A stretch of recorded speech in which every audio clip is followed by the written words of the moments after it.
So hey guys and welcome to another video of my channel. तो आज के video में मार्वल के ऐसे कैरेक्टर्स का रैंकिंग करने वाला हूं जिन्हें मारना इम्पॉसिबल है या फिर ऑलमोस्ट नेक्स्ट टू इम्पॉसिबल है।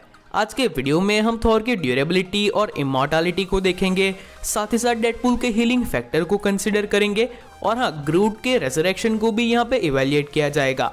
और इन सारी चीज़ों को ध्यान में रखते हुए मैंने ये लिस्ट बनाई है। इस लिस्ट में हम देखेंगे कि ऐसे कौन से कैरेक्टर्स हैं जो कि बिल्कुल ही अनकिलेबल है। और हाँ, यहाँ पे मैंने विलन्स को नहीं लिया है क्योंकि अगर मैं विलन्स को लूंगा तो ये लिस्ट काफ़ी लंबी हो जाएगी। So now without wasting any more time, चलिए वीडियो को शुरू करते हैं।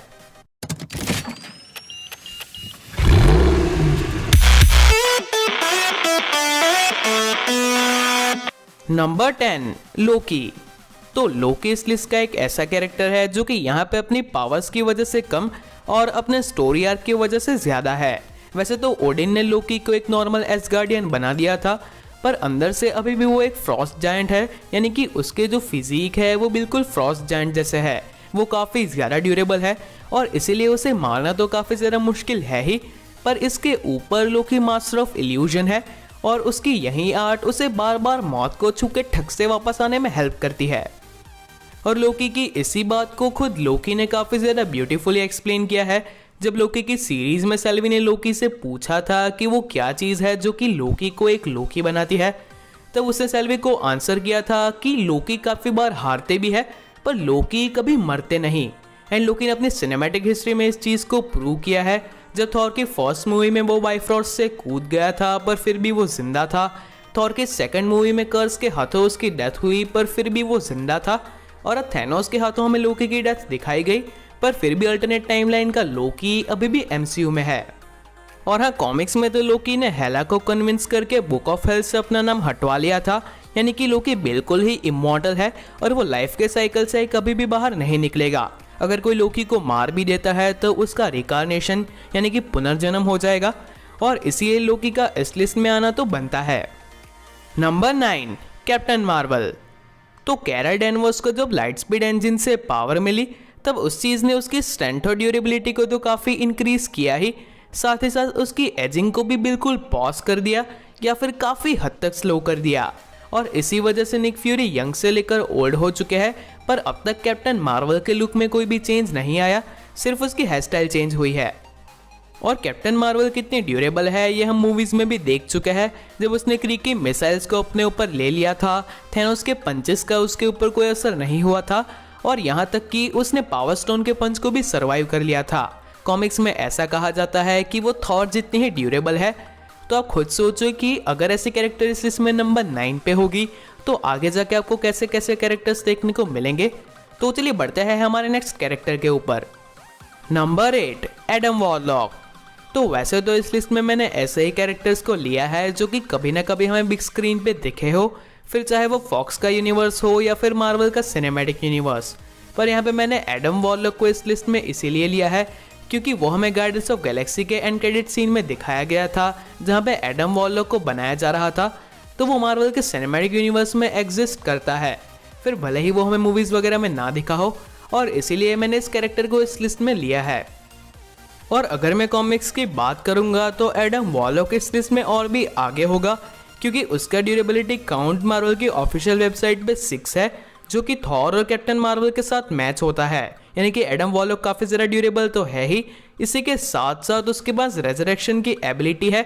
अगर कोई एडम वॉरलॉक को मार भी देता है तो जैसा ककून हमें गार्डियंस ऑफ द गैलेक्सी की मूवी में दिखा था, ठीक वैसा ही ककून एडम वॉरलॉक यूनिवर्स के किसी और एंड पे फॉर्म करता है और अपनी नई बॉडी को उसके अंदर बना के अपनी कॉन्शियसनेस को वहाँ पे ट्रांसफ़र कर देता है। यानी कि एडम वॉरलॉक कभी भी नहीं मर सकता। Number 7, vision. तो वैसे तो मार्वल के यूनिवर्स में विजन को काफ़ी ज़्यादा अंडररेटेड दिखाया गया है, जहाँ पे कॉर्वस ग्लेव आके भी विजन को मार चुका है। पर आप खुद ही सोचो कि एक ऐसा कैरेक्टर जो कि अपनी डेंसिटी को कंट्रोल कर सकता है, किन्हीं भी ऑब्जेक्ट के बीच में से फ्रेज हो सकता है, यानी कि अगर वो चाहे तो उसे छूना तक पॉसिबल नहीं है, तो फिर उसे मारना पॉसिबल कैसे हो सकता है। अल्ट्रॉन ने अपने लिए जिस परफेक्ट बॉडी को डिज़ाइन किया था वो बॉडी विजन के पास है। विजन पूरा वाइब्रेनियम का बना हुआ है, यानी कि उसकी पूरी बॉडी कैप्टन की शील्ड की तरह टफ है और इसलिए उसे मार पाना काफ़ी ज़्यादा मुश्किल है। इसके ऊपर से विजन एक रोबोट है, इसीलिए उसकी एजिंग भी नहीं होती और उसे रेजरेक्ट भी किया जा सकता है। अगर आयरन मैन या फिर वकांडा जैसी टेक्नोलॉजी हो या फिर स्वॉर्ड जैसी, तो उसका यूज़ करके विजन को वापस से रिबिल्ड किया जा सकता है। और हाँ, इसी के साथ साथ आपको एक एनर्जी सोर्स भी चाहिए, जो कि विजन को बनाते वक्त थॉर की लाइटनिंग थी और स्वॉर्ड वालों ने वांडा के मैजिक का यूज़ किया था। और अगर इन सब के बाद भी विजन को जिंदा ना किया गया तो वांडा तो है ही विजन को जिंदा करने के लिए। Number 6, silver surfer. तो सिल्वर सर्फर को गैलेक्टस ने पावर कॉस्मिक का यूज़ करके बनाया था। सिल्वर सर्फर पूरी तरीके से इमॉर्टल और इंडिस्ट्रक्टिबल है। उसे फूड वगैरह की भी ज़रूरत नहीं है क्योंकि उसकी कोई फिजिकल बॉडी नहीं है, वो प्योर एनर्जी का बना हुआ है। सिल्वर सर्फर काफ़ी ज़्यादा टफ है, वो स्पेस की एक्सट्रीम कंडीशंस में भी ट्रैवल कर सकता है, ब्लैक होल्स के थ्रू भी मूव कर सकता है और इसीलिए उसका ड्यूरेबिलिटी काउंट मार्वल की ऑफिशियल वेबसाइट पे 7 बताया गया है, जो कि कैप्टन मार्वल, थॉर वगैरह से भी ज़्यादा है। सिल्वर सर्फर अपनी सिल्वर स्किन की मदद से किसी भी एनर्जी को एब्जॉर्ब कर सकता है, यानी कि एनर्जी बेस्ड अटैक का उसके ऊपर कोई इफेक्ट नहीं होता। साथ ही साथ सिल्वर सर्फर बिल्कुल विजन की तरह ही ऑब्जेक्ट के बीच में से फ्रेज तक हो सकता है और अपने पावर कॉस्मिक का यूज़ करके वो खुद तो हील हो ही सकता है और हमने देखा है कि किस तरीके से वो औरों को भी हील कर सकता है। सिल्वर सर्फर एक ऐसा कैरेक्टर है जो कि काफ़ी ज़्यादा ओवरपावर्ड है, बस वो इस लिस्ट में पीछे इसलिए है क्योंकि वो अभी तक हमें एमसीयू में नहीं दिखा, ना ही फॉक्स ने उसकी सारी पावर्स को एक्सप्लोर किया है। नंबर 5, ग्रूट। तो नंबर 5 पे है हमारे पास ग्रूट और ये कैरेक्टर तो इस लिस्ट में नंबर 5 पे होगा ही क्योंकि अब तक जितने भी मार्वल कैरेक्टर्स हमें ऑन स्क्रीन दिखाए गए हैं उन सब में ग्रूट का हीलिंग फैक्टर और ग्रोइंग स्पीड बाकी सबसे कहीं ज़्यादा है। ग्रूट के हीलिंग फैक्टर को हम कहीं पॉइंट पे देख सकते हैं। जब ग्रूट ने हमारे थॉर के लिए स्टॉर्म ब्रेकर का हैंडल बनाया था अपने हाथ को ग्रो करके, या फिर जब गमोरा ने ग्रूट के दोनों हाथों को काट दिया था तभी ग्रूट ने इजीली अपने दोनों हाथों को ग्रो कर लिया था। इसके अलावा ग्रूट की ग्रोइंग स्पीड भी हमें कहीं पॉइंट पे दिखाई गई है, जब ग्रूट ने अपने दोनों हाथों को ग्रो करके क्री के कई सारे सोल्जर्स को मार दिया था, या फिर थैनोस को अपने टैक्टिकल्स में जकड़ लिया था, या फिर अगर मैं बात करूं कि ग्रूट ने जब अपने आप को ग्रो करके गार्डियंस को नीचे गिरने से बचाया था। और हाँ, ग्रूट पूरी तरीके से अनकिलेबल है, यानी कि अगर ग्रूट को मार भी दिया जाता है तो बहुत ही छोटे बचे हुए पार्ट में से भी वो वापस से रीग्रो हो सकता है। और ऐसा ही कुछ हमें गार्डियंस ऑफ द गैलेक्सी की मूवी में भी दिखाया गया था, जब बड़े ग्रूट के मरने के बाद हमें बेबी ग्रूट और टीनेज ग्रूट देखने को मिले हैं और अब जाके शायद मूवी में हमें अल्फा ग्रूट भी देखने को मिलेगा। और इसके पीछे का रीज़न भी हमें एनिमेटेड सीरीज में एक्सप्लेन किया गया है कि जब रोनन ग्रूट के प्लेनेट को डिस्ट्रॉय कर देता है और ग्रूट वहाँ पे आखिरी बचा हुआ सर्वाइवर होता है, तब वो अपने प्लेनेट की वर्ल्ड एनर्जी को अपने अंदर ले लेता है और वही लाइफ फोर्स ग्रूट को हमेशा जिंदा रखती है। Number 4, Wolverine. तो अगर मैं हीलिंग फैक्टर बोलता हूँ तो ऐसा पहला कैरेक्टर जो कि आपके माइंड में आएगा वो ऑफकोर्स वुल्वरीन ही होगा। वुल्वरीन एक ऐसा कैरेक्टर है जो कि वर्ल्ड वॉर 2 के नाजी सोल्जर्स की बुलेट को या फिर जापानीज निंजास के एरोस को तो कुछ ही सेकंड में हील कर सकता है, पर वो न्यूक्लियर ब्लास्ट को भी काफ़ी आसानी से सरवाइव कर चुका है। वुल्वरीन का हीलिंग फैक्टर उसकी एजिंग को स्लो करता है, उसकी बॉडी को सारी डिसीज से भी प्रोटेक्ट करता है और इन सारी चीज़ों के एडिशन में वुल्वरीन को वेपन एक्स प्रोजेक्ट से जो एडमांटियम मिला है वो उसकी ड्यूरेबिलिटी को भी नेक्स्ट लेवल पे पहुंचाता है। और इन सारी चीज़ों की बदौलत वुल्वरीन ने कई बार कॉमिक्स में और मूवीज़ में अपनी डेथ को ओवरकम किया। कहीं सारे लोगों ने वुल्वरीन को मारने की कोशिश की पर कोई भी सक्सेसफुल नहीं हुआ।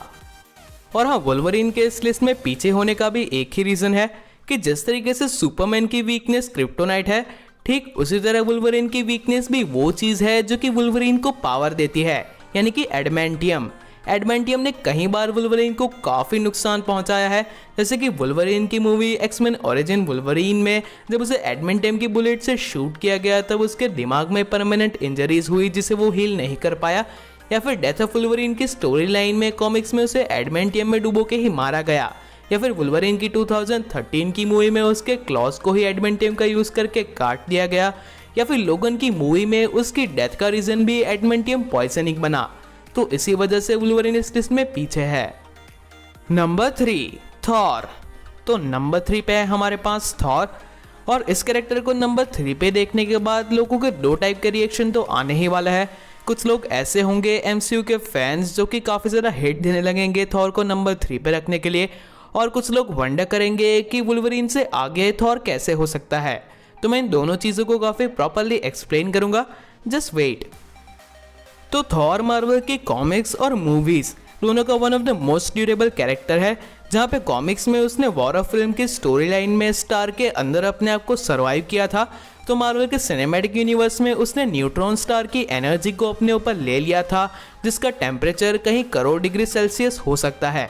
इसी के साथ साथ कॉमिक्स में उसने इन्फिनिट बुक को उठाया था, तो मूवीज़ में उसने इन्फिनिटी स्टोन यानी कि पावर स्टोन की टॉर्च को अपने ऊपर ले लिया था, जिसके सिर्फ टच से प्लैनेट्स डिस्ट्रॉय हो जाते हैं। मूवीज़ में उसने हल्के पंचेस को अपने फेस के ऊपर लिया था, जिसका एक ही पंच चित्तौरी के लेविथाल तक को नॉकआउट कर सकता है। और हाँ, इसके अलावा एक और चीज़ जिसके बारे में आप में से काफ़ी सारे लोग नहीं जानते होंगे कि थॉर के पास भी अपना हीलिंग फैक्टर है, और थॉर के हैमर्स थॉर को हील कर सकते हैं। थॉर की फर्स्ट मूवी में जब डिस्ट्रॉयर से लड़ते लड़ते थॉर घायल हो जाता है और फिर वो अपने म्योनिर को उठाता है, तब उसके सारे घाव हील हो जाते हैं।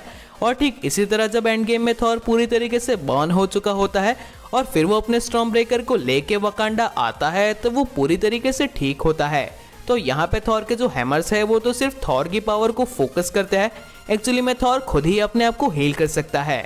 और इसका बेस्ट एग्जांपल आप हेला के साथ देख सकते हैं कि जब थॉर रैग्नारॉक में थॉर ने हेला के अंदर गंगानीर मारा था, तब हेला ने कुछ ही सेकंड्स में अपने आप को हील कर लिया था।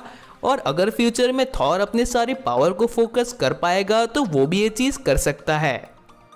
तो थॉर इस लिस्ट में पीछे इसीलिए है क्योंकि थॉर ने अभी तक अपने हीलिंग फैक्टर को और अपनी थॉर फोर्स को पूरी तरीके से एक्सप्लोर नहीं किया है, और एमसीयू में भी थॉर की ड्यूरेबिलिटी को डिग्रेड किया गया है, जैसे कि डिस्ट्रॉयर ने थॉर को डैमेज किया था या फिर हेला ने थॉर की आंख फोड़ दी थी। और थॉर एक ऐसा कैरेक्टर है जिसकी एजिंग भी होती है, भले ही वो हजारों सालों तक जिंदा रहता हो, पर उसकी एजिंग होती है और वो भी बुढ़ा होगा। यानी कि ऐसा नहीं है कि थॉर का मरना बिल्कुल इम्पॉसिबल है, पर आगे लिस्ट में जो दो कैरेक्टर्स हैं उनकी मरने की पॉसिबिलिटी बिल्कुल 0% है। Number 2, Hulk. तो अगर आप सिर्फ मार्वल की मूवीज देख के यहाँ पे आए हो तो हल्क का नंबर 2 पे होना, वो भी वुल्वरीन और थॉर से आगे, आपको सरप्राइज कर सकता है। पर अगर आप हल्क के ट्रू पोटेंशियल और उसकी पावर्स के बारे में जानोगे, जो कि हमें मार्वल के सिनेमैटिक यूनिवर्स में देखने को नहीं मिली है, तो ये चीज़ आपको सरप्राइज नहीं करेगी, क्योंकि मार्वल की कॉमिक्स का हल्क मार्वल की मूवीज से कहीं गुना ज़्यादा पावरफुल है। मार्वल की मूवीज में तो सिर्फ हमें इतना दिखाया गया है कि हल्क थोड़ा सा ड्यूरेबल है और उसमें बुलेट्स वगैरह का असर नहीं होता, पर मार्वल की कॉमिक्स में हल्क मार्वल के यूनिवर्स का सबसे ज़्यादा ड्यूरेबल कैरेक्टर है। उसकी ड्यूरेबिलिटी की रेटिंग 7/7 है, जो कि थॉर और कैप्टन मार्वल से भी ज़्यादा है। और मार्वल के कई पावरफुल कैरेक्टर्स जैसे कि सेंट्री, हाइपीरियन, हरक्यूलिस, थॉर, वो सब भी हल्क को कोई भी नुकसान नहीं पहुंचा पाए। और वुल्वरीन ने तो ऐसा तक एडमिट किया है कि जब हल्क एंग्री होने लगता है तो हमने देखा ही है कि किस तरीके से उसकी स्ट्रेंथ और पावर्स बढ़ने लगती है। ठीक उसी तरह हल्क की ड्यूरेबिलिटी भी बढ़ने लगती है, और फिर तो वुल्वरीन का एडमेंटियम भी हल्क की स्किन को पेनिट्रेट नहीं कर सकता। और हम मार्वल की मूवीज में तो हमें सिर्फ हल्क के हीलिंग फैक्टर की ग्लिम्स दिखाई गई है कि किस तरह हल्क की पहली मूवी में उसने अपने घावों को हील किया, और किस तरह थॉर की रैग्नारॉक मूवी में ब्रूस बैनर बाइफ्रॉस्ट के ऊपर गिरा, पर फिर भी वो जब हल्क बना तब उसके सारे फ्रैक्चर्स ठीक हो चुके थे। पर यहाँ पे मार्वल की कॉमिक्स में ऐसा कहा गया है कि हल्क का हीलिंग फैक्टर वुल्वरीन और डेडपूल जितना ही पावरफुल है, और वो हल्क को कुछ ही सेकंड्स में हील कर सकता है। मार्वल की कॉमिक्स में ठीक डेडपूल की तरह ही हल्क भी एक छोटे से टुकड़े में से वापस पूरा रीजनरेट हो चुका है। और मार्वल की कॉमिक्स में तो हमें ये तक एक्सप्लेन किया गया है कि अगर इतनी ज़्यादा ड्यूरेबिलिटी और हीलिंग फैक्टर के बावजूद हल्क को मार दिया जाता है, तो ग्रूट और एडम वॉरलॉक की तरह ही उसका भी रेजरेक्शन हो जाएगा। इमॉर्टल हल्क में हमें यह दिखाया गया कि मरने के बाद ब्रूस बैनर एक डायमेंशन में चला जाता है, जहाँ पे वन बिलो ऑल नाम की एक एंटिटी हल्क को वापस उसकी पावर्स देती है, और उस तरीके से हल्क का भी रेजरेक्शन हो जाएगा। तो टेक्निकली हल्क को मारना बिल्कुल इम्पॉसिबल है। Number 1, Deadpool. तो डेडपूल इस लिस्ट में नंबर 1 पे क्यों है, इस चीज़ को मैं काफ़ी ज़्यादा प्रॉपरली एक्सप्लेन करने वाला हूँ, तो मेक श्योर कि आप इस पार्ट को एंड तक देखें। तो डेडपूल के पास वुल्वरीन की तरह ही हीलिंग फैक्टर है और रीजनरेशन फैक्टर भी है, यानी कि वो अपने कटे हुए पार्ट्स को वापस से ग्रो कर सकता है। और डेडपूल की इन्हीं पावर्स को फॉक्स की मूवीज में हमें काफ़ी अच्छी और क्रेजी तरीके से दिखाया गया। जब डेडपूल ने अपने आप को फ्यूल से जलाने की कोशिश की, एसिड पी के मरने की कोशिश की, अपने आप को पोलर बेयर के सामने फेंक दिया या फिर काफ़ी बड़ी बिल्डिंग पे से कूद गया, पर इन सारी चीज़ों के बावजूद डेडपूल नहीं मरा। पर एक्चुअली में डेडपूल मर क्यों नहीं सकता, उसके पीछे मार्वल की कॉमिक्स की एक काफ़ी ज़्यादा कॉम्प्लेक्स स्टोरी है। तो डेडपूल, लेडी डेथ और थैनोस के बीच में एक लव ट्रायंगल होता है, जहाँ पे लेडी डेथ एक एंटिटी है और यहाँ पे थैनोस को लेडी डेथ चाहिए और उसे ही इम्प्रेस करने के लिए वो स्नैप भी करता है, पर लेडी डेथ को डेडपूल पसंद होता है। और इसी चीज़ को प्रिवेंट करने के लिए थैनोस डेडपूल को एक एंशिएंट आर्टिफैक्ट के थ्रू कर्स देता है कि वो कभी भी मर नहीं सकता और उसे कभी भी लेडी डेथ नहीं मिलेगी। और इसी वजह से डेडपूल पूरी तरीके से इमॉर्टल है, उसे मारना पॉसिबल ही नहीं। एंड इसी चीज़ को हमें फॉक्स की मूवी में भी सिंबलिकली दिखाया गया है, जहाँ पे डेडपूल एक पानी में तैरते हुए अपनी डेथ को पाने की कोशिश करता है, पर उसे अपनी डेथ नहीं मिलती। और इसी वजह से डेडपूल को चाहे कितनी भी गोलियां क्यों लग जाए या फिर जगरनॉट उसे बीच में से फाड़ ही क्यों ना दे, डेडपूल कभी भी नहीं मर सकता। और मार्वल की कॉमिक्स में तो अपने खून की एक बूंद से वापस पूरा रीजनरेट हो चुका है, तो इसीलिए डेडपूल इस लिस्ट में नंबर 1 पे है। तो ये लिस्ट इतनी ही थी। यहाँ पे मैंने मार्वल के कुछ कैरेक्टर्स जैसे कि ओडिन और फोनिक्स को नहीं लिया है, क्योंकि उनके फीट्स के बारे में हम प्रॉपर्ली डिस्कस नहीं कर सकते। एंड मैं इस चीज़ को अगेन रिपीट कर दूं कि मैंने यहाँ पे विलन्स को भी नहीं लिया है। बाकी कुछ कैरेक्टर्स जैसे कि हेला, थैनोस या फिर डोरमामू इस लिस्ट में आ सकते थे। और हाँ, अगर आपको ये वीडियो पसंद आया हो तो मैं आपको मेरी टॉप 10 मार्वल की प्लेलिस्ट रेकमेंड करूंगा। So that is it for today guys. अगर आपको आज का वीडियो अच्छा लगा हो तो इसे लाइक कीजिए, शेयर कीजिए और अगर यहाँ पे नए हो तो इस चैनल को सब्सक्राइब कीजिए। तो चलिए मिलते हैं हमारे अगले वीडियो में।